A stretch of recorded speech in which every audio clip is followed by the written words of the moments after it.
Welcome back. The next company presenting is Safello with its CEO and co-founder, Frank Schuil. Please go ahead, Frank. Thank you. Yes, thanks for. My name is Frank Schuil, co-founder and CEO. I've been running Safello since 2013. We are registered as a cryptocurrency exchange in Sweden, Stockholm, under the registration of Finansinspektionen. Worth mentioning is that we also did a new registration in. Oh, okay. I hear my own sounds.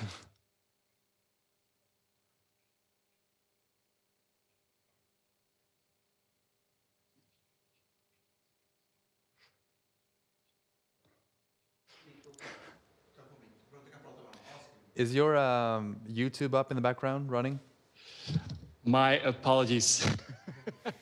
Probably people have been staring at me like an idiot. Yes, you're totally right. My sincere apologies there.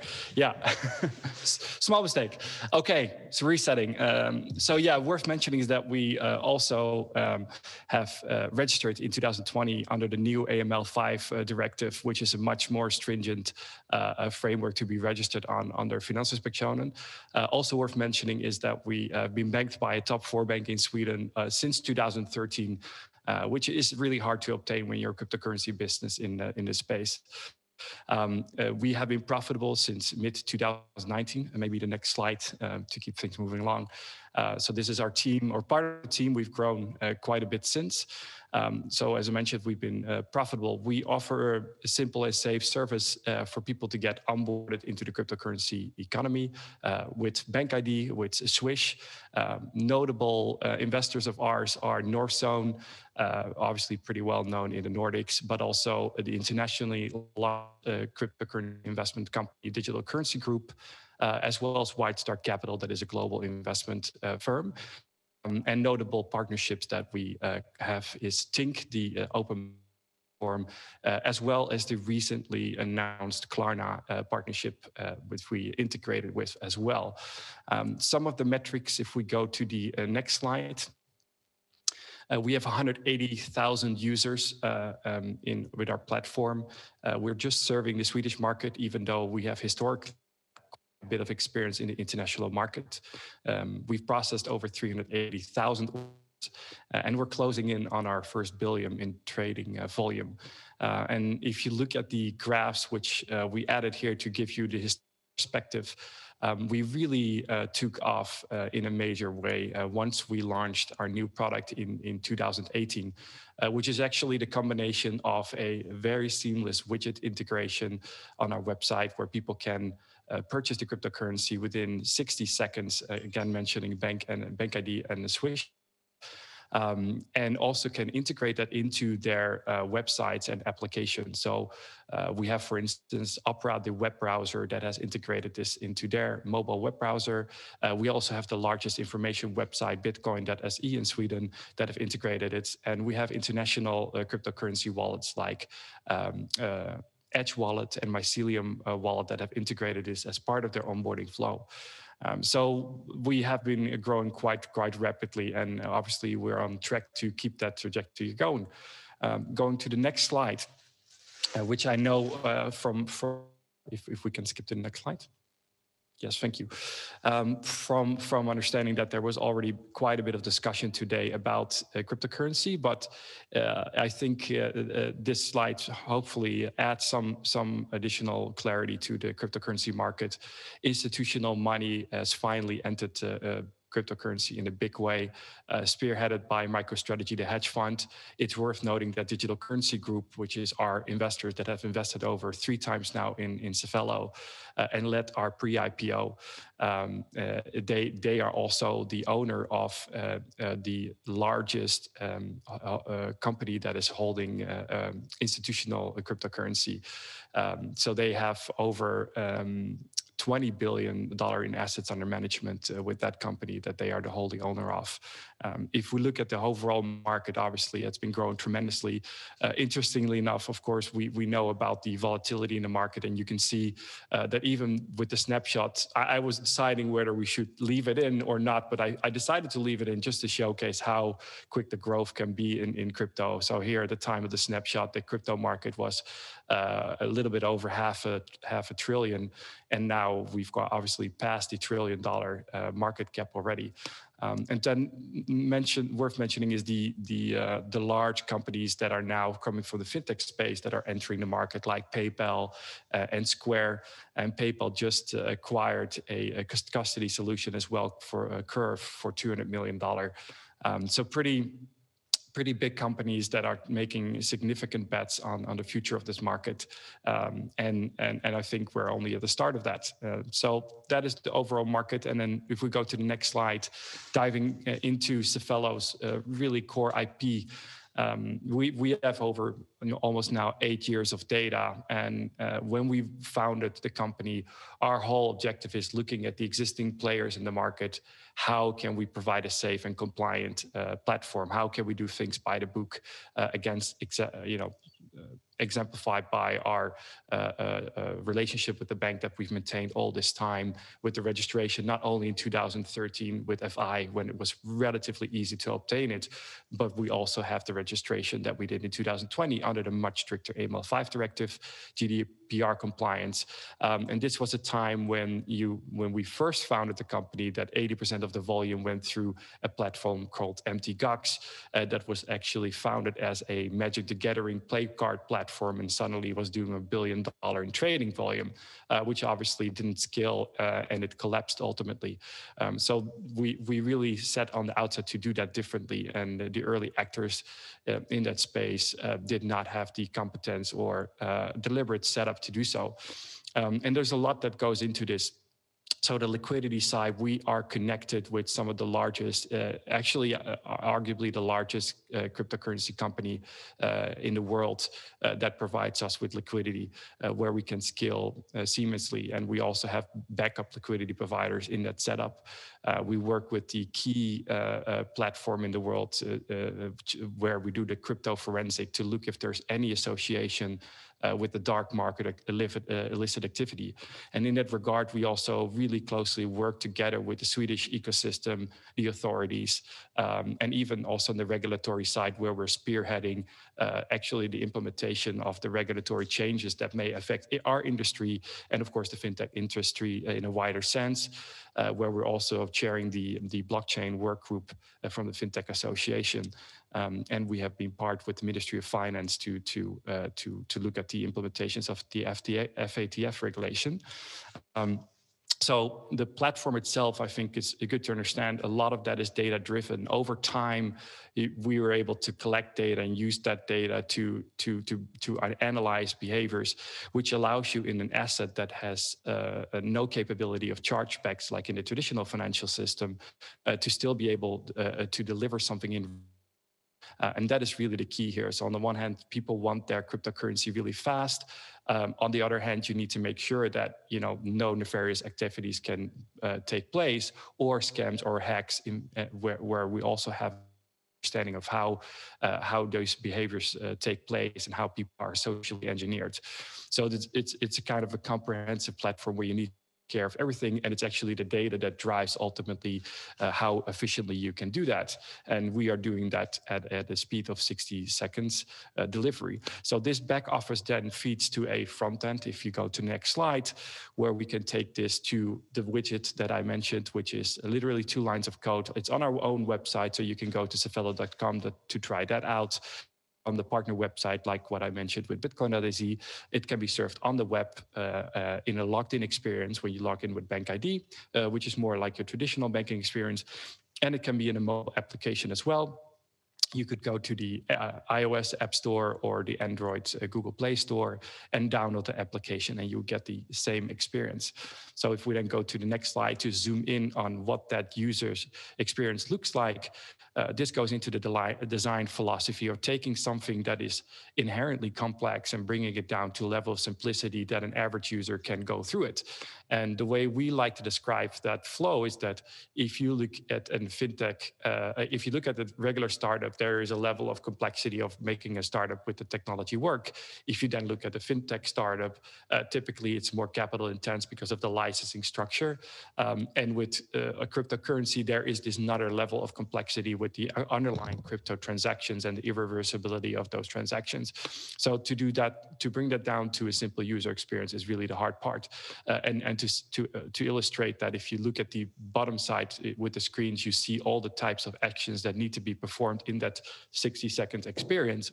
Actually 30 seconds if when you do Bankity and Swish. So it's 30 seconds. You can try that out, and you can tell us if it doesn't, if you don't manage in 30 seconds. And all these things need to take place in order to make sure that 98% approximately can go through automatically. But with those other 2% of the transactions, that we can do all the way to very extended due diligence on that customer to avoid nefarious activities and be able to comply to AML network. And this view of design and how we deliver that is the philosophy, how we build our products, and what has been the cornerstone of our successful roll-up and the growth that you saw in the first graphs on for the third slide. So if we go to the next slide. We have extended that to the selling process, where we've also automated that in the same simple way, and we've extended that to other products. We've done that with Safello Premium, Safello Mobile that I mentioned, and in this screenshot, we in December launched a product called Safello Business. So with Safello Premium, we are targeting higher net worth individuals that have more to spend, that obviously want more attractive fees, but we also want more support in making these larger transactions. And with Business, we are actually helping businesses to purchase cryptocurrency and sell cryptocurrency for instance, their balance sheet, which is a more up and coming trend, spearheaded again by the activities that are taking place predominantly in the United States with hedge funds like MicroStrategy that buy for billions of dollars into this cryptocurrency market. And as part of the process that we're heading into with our IPO, I can disclose that we are including in that the development of a wallet. We have deliberately steered away from the wallet up until now to not be actually a target and be exposed to an excessive balance sheet that can be hacked, which is predominantly all the things that you see in the headlines of exchanges being hacked and funds being lost. However, there is certainly now a need for us to be able to offer that, as well as the maturity in the market is there to be able to reliably offer that as well. So that is the main thing that we're looking ahead with delivering, as well as a subscription service where people can do repeat purchases, where it actually acts as a savings account where every month or every quarter you could save a bit of cryptocurrency. So moving on to the next slide. Our business model is actually a transactional model today on simple the buy and sell price and the spread that we have between that. For the widget partners, we actually have a revenue share model. So all our partners, they generate a revenue from that. And then we have a fee depending on which model and which payment method is being used by the end customer.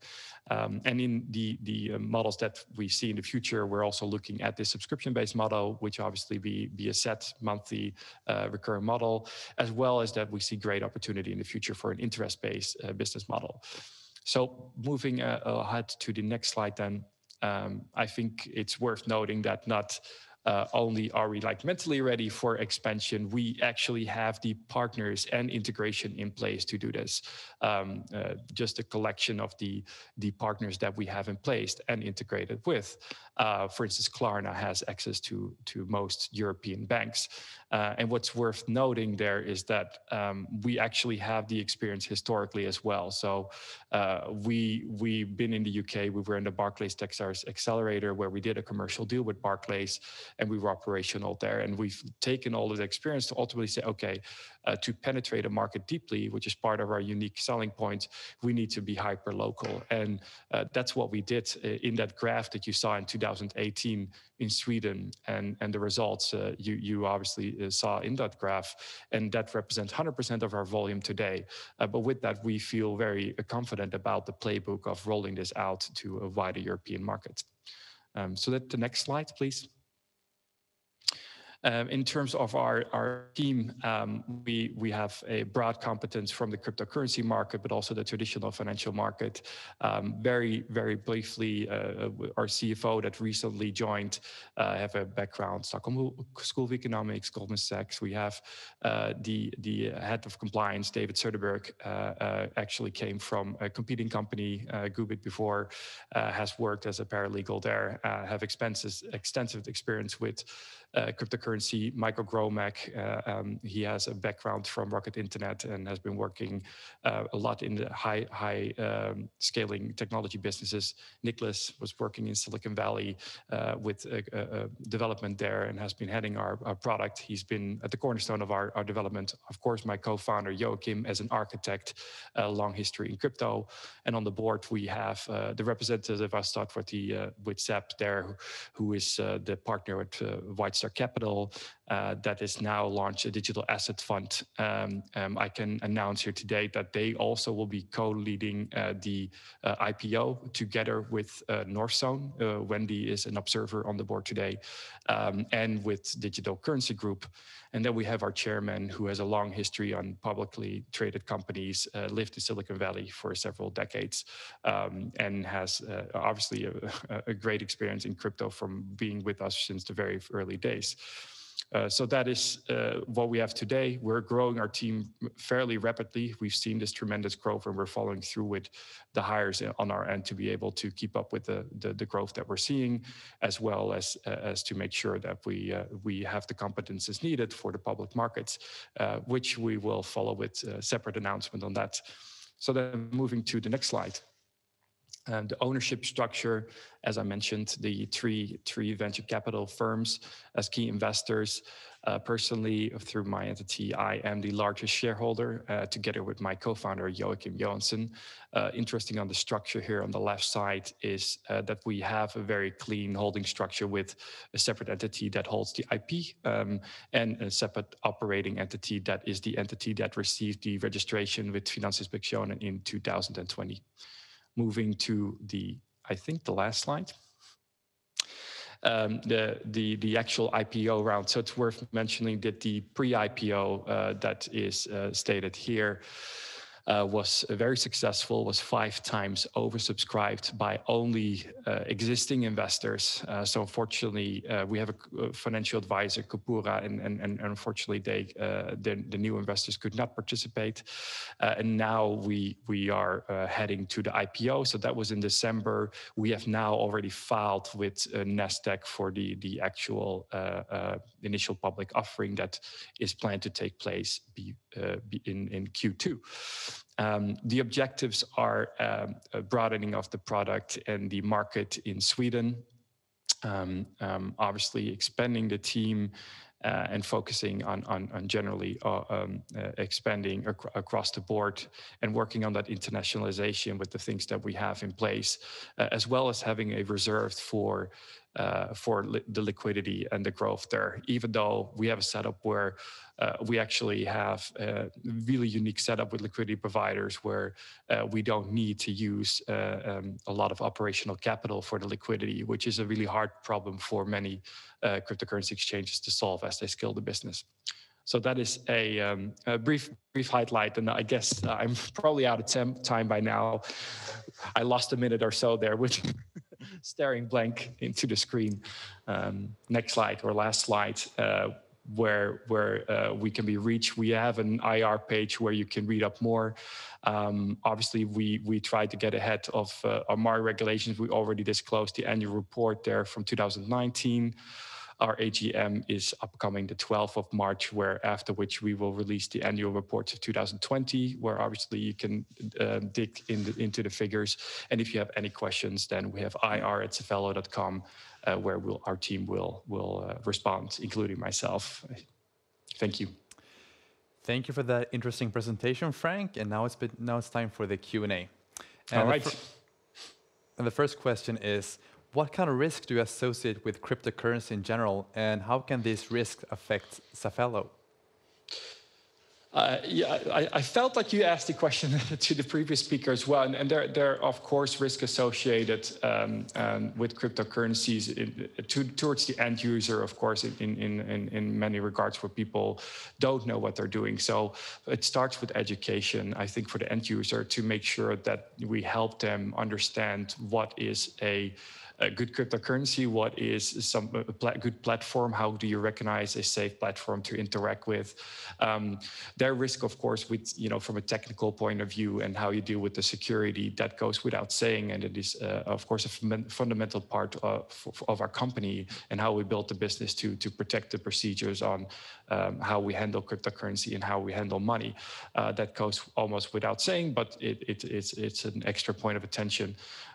So I think it's for us, it's very much on the one end, our mission is to provide the financial freedom for people to make their investments the way they want to make their investments, but also have a level of protection to make sure that our customers are not being scammed or are losing money or are being socially engineered. And we go pretty far to make sure that that doesn't happen. Where we have any sense of that somebody might be socially engineered, we want to make sure that they don't actually fall in that trap. So we, in the same end, we were part of taking down the largest dark market, for instance, and together with the police, and we helped the police with the investigation. So both to make sure that the reputation of cryptocurrency, which in reality, if you look at the actual percentage of nefarious activity by the report of change analysis, is only 0.34%. So it's not in relation to the actual criminal activity or nefarious activity, how people perceive it. And we want to make sure that people understand that and help them also to prevent them from making those mistakes. Very good. Thank you for that answer. And the next question is, the risk of trading cryptocurrencies are mainly related to its volatility. Would you say that this volatility would affect Zafello's business model? So the interesting thing, if you look at our growth numbers, which I think is one of the key things when I look at investments myself, is like, how quick is the company growing? Have they been able to do that in a profitable way, which we have since 2019? We've outgrown the market as such, and the volatility that goes along with it. Looking at a longer adoption timeline, which is a healthy way to look at it.